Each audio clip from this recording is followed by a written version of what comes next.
YouTube'a baxan tamaşaçılar, bugün demək olar ki, yanvar ayının, fevral ayının 15-idir, istirahət günüdür.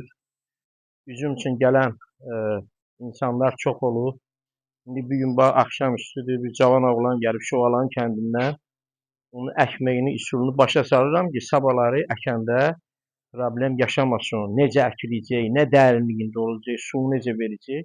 Oğlum, əkəndə 60 sm dərə qazıyırsan. Ne üçün? Hər şeyin səbəbi var. Ona görə ki, 60 sm dərə qazıyıb kənara tökəndə, əkəndə onun 5 sm ağız saxlayırsan. Daha dövrəsinə əlavə özünce iş açmırsan. Çıxan torpağın üstünə 2 lapatka kakabit tökürsən. Kakabit elə bir torfa oxşayan bir gücləndirici tərkibə malikdir. Bir lapatka da organik peyin tökürsən. Onları qatışdırandan sonra üzümünü qoyursan, tökürsən, həmin içinə tökmürsən, çıxan torpağın üstünə. Çox adamı 2 dəfəyə başa sarıram ki, çox adam dibinə tökür. Kakabiti, peyini, bu onu yandıra bilər. Bunun üçün kənara tökürsən, kənara tökülən torpaqla qatışır, meynini qoyursan, qalan torpağı töküb taxtalayırsan. Lapatkanın destesi ilə vurursan, havası çıxır, ayaqla taxtalayırsan və sulayırsan. Hər isinə 1 vedrə su. Su kənara dağılmamaq şərti ilə. Necə əvvəldə başa saldım, 5 sm ağız qoyursan ona. Ondan əlavə Şovalan kəndində demək olar ki, çox üzüm sahələri salmışıq. Hətta keçən il bir bağ saldı. Həmən ildə üzüm verdi. İndi TikTok'a, YouTube'a baxan tamaşaçılar orada görürlər. Sonra oğlum, bu ki əkildi, aprelin axırı bunları kesib 2 barmaq qoyacaqsan. 2 barmaq. Əgər bir il istəyirsən üzüm dərəsən, 2 barmaq qoyursan. Bunu uzun qoysan, hamısından pöhrə vəzi gücü çatmayacaq. 2 barmağı da qoyursan, təxminən o may ayına,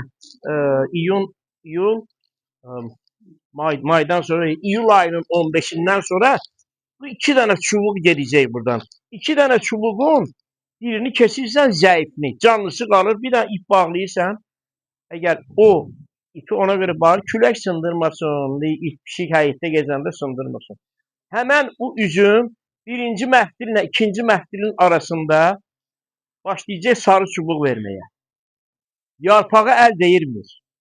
Təxminən 1 metr, əgər şivalyer sistem əkəcəksən, çardaq, cərgə ilə əkəcəksən. Belə eləyəcəksə, üzüm əgər talvar üçün olacaq, təxminən metrə yarım üzüm çıxandan sonra onu sağa sola bırakırsınız, dik qalmasın. Ona görə qalmasın ki, dik qalanda necə maşın ağır padyumu çıxanda, ya yaşlı adam peykanlara çıxanda ağır çıxır. Onun üçün yana əyirik ki, həm kök sistemində həm inkişaf yaxşı olsun, həm də ki, tez getsin sağa sola. Bu illəri talvar əkənlər sağa sola bırakacaq, gələni atacaq talvarın üstünə.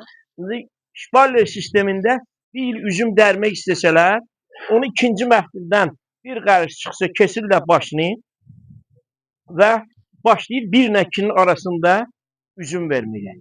Yarpağı qırmamaq şərti ilə. Altdakı bicləri qırırsınız yarpağın dibində. 1 ilə 2-nin arasındakı biclər qalır. Onun üçün bar budadır. Bu da təxmini 2 qəriş sürüdüb başını qırırsan. Bu fasonda əksin, izləyilən məsəl üçün nəticəni alacaqsan ondan. Allah xeyir versin, əkkinən bizim əlimiz də yüngüldür. Həmişə bunlar keskinə.